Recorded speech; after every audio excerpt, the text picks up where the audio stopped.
Mike McCarthy's contract with the Dallas Cowboys expires on January 14th. And while there have been substantial conversations between Mike McCarthy and Cowboys owner Jerry Jones regarding football issues and questions, there haven't been any substantial discussions between Mike McCarthy and Jerry Jones regarding a future contract.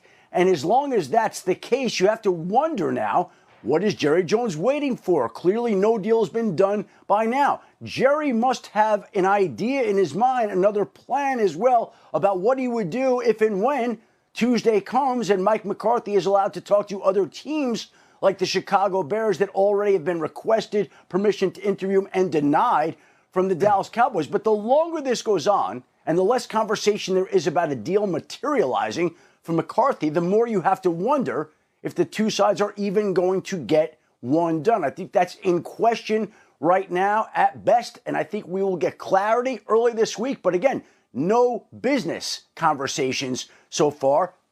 Jerry likes to wait late in the game. We saw that with Dak Prescott this year. We saw it with CeeDee Lamb. But right now, it seems like Jerry must have some other ideas as well. It all feels so performative. Keep Shefty close by because we'll probably have more questions for him. Let's start with that. Too, man. We had a lot of this on Get Up this week. The Cowboys blocking Mike McCarthy's ability to talk to the Bears, despite the fact that they don't have a deal with him. The exclusive window closes on the 14th. Do you have an issue with it? He signed a contract. I don't have an issue with it, actually. I mean, this is business. I mean, if Jerry's got someone that he wants that's on the hold here and seeing if he's going to be available, and then Mike McCarthy's here, also a good head coach as an owner, why shouldn't I? You signed a contract, it's not over to the 14th. I'm going to hold on to all my assets until I have an answer. I have no problem with it at all. Yeah, no, I agree with you in this situation. And the way it's set up, it's not that he is precluding McCarthy of interviewing with the Bears moving forward if he does move on from them. He's not taking away that opportunity. Because the way the new thing is set up, it's going to be a couple of weeks before any of these head coaches are fired or hired, actually. So we'll see what happens. But I will say this. You saw where Shefty mentioned Aaron Glenn. It's about time this young man gets a head coaching job. He is absolutely outstanding. Listen, if Mike McCarthy isn't going to be back with the Dallas Cowboys, I mean, this is petty, right? I mean, we're 3 days to the 14th. Let this guy go interview for another job. You've had 5 years to evaluate him, right? And if he doesn't come back, I think this is ridiculous. This isn't how you do business. With that being said, right, Shefty mentioned it. Jerry loves to take these things down to the wire. I think Mike comes back. I think that it was telling that they didn't let him go interview for this. I think he's back as the Cowboys coach. I want to get to one other quick thing here, because if Mike McCarthy goes back as Cowboys coach, that's the end of that discussion. Yeah. But the idea that he might have an idea of someone else, who might that someone else be? The subject came up. Shefty reported it last week here, that there is an expectation, and Shefty, I believe I still have, that Steve Sarkisian's name might come up in some head coaching conversations. Steve Sarkisian's season ended last night in heartbreaking fashion, I might add, against Ohio State. Shefty, you and I were together on Thursday when I put those dots together. To be clear, don't put it on the bottom line. Shefty did not. Don't anybody aggregate that Shefty is putting those two together, but I'm certainly willing to do so. What is it we think Jerry might have up his sleeve between now and Tuesday? Well, look, it would be naive to think that Jerry Jones hasn't pondered what life without Mike McCarthy would look like. And clearly, he is not put in for any of these coaches that we're talking about. He hasn't put in for Mike Vrabel or Ben Johnson or Aaron Glenn or Brian Flores or any of the coaches that are going through the virtual head coach interview cycle.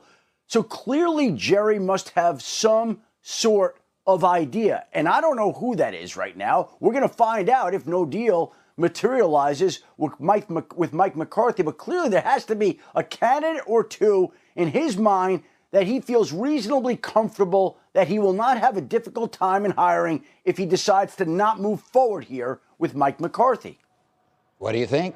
No, I mean, I'm sure he does. No, I'm sure he has somebody in mind and things. But you're right. I mean, does McCarthy come back or whatever? I think if he does, I think there's got to be a lot of changes anyway on that staff, so we'll see what happens. There's a lot on my mind that Shefty had just informed us of, and I got to say something about my former team, the New England Patriots, who have been absolutely a mess the last couple years and how they've handled things. The only way to fix this is to hire Mike Vrabel. I'm telling you right now, a coach that could come in there and doesn't just lead men, but knows how to lead football players, knows how to reach football players, and can deal with that ownership, fix the organization, Robert and Jonathan Kraft, and hire Mike Vrabel. Okay, over the next week or two, a lot of these pieces will fall. Are the teams remaining in contention for a spot in the Super Bowl? The playoffs start with 2 AFC games today, then 3 more tomorrow, starting with Broncos, Bills. Y'all, let me tell you, if you're a fan of the Washington Commanders or just keeping tabs on the NFC East, there's a storm brewing, and it's got a big old Dallas Cowboys twist. The Commanders, already surprising folks last season, ain't just sitting pretty. They're gearing up to hit even harder. And part of that firepower might just come from the Cowboys' own backyard. Word is DeMarcus Lawrence, Tank Lawrence, could be on their radar. Now, before y'all start hollering, let's talk facts. The Commanders' defense might have been solid, but it's still got cracks, especially along that D-line. With Dante Fowler Jr. heading to free agency and only Dorrance Armstrong holding his own in the pass rush, they're looking to patch things up real quick. Lawrence, even with a bum foot taking him out for most of 2024, showed in 2023 that he's still got gas in the tank. He clocked a 91.0 PFF grade, y'all, 9th best among defensive players with 500-plus snaps. That's big league, and don't forget, he's tight with Dan Quinn and Joe Witt Jr., folks he knows from his time in Dallas.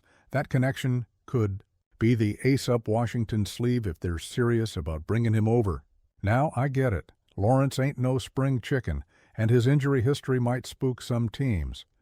But that might just be the edge Commanders GM Adam Peters needs to snag him without shelling out too much dough. Here's the kicker.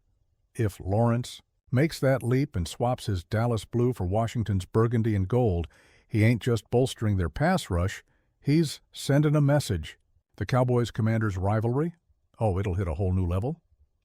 Now, tell me, what do y'all think? Would the Commanders taking Tank Lawrence be a game changer or just another roll of the dice? Let's hear it in the comments.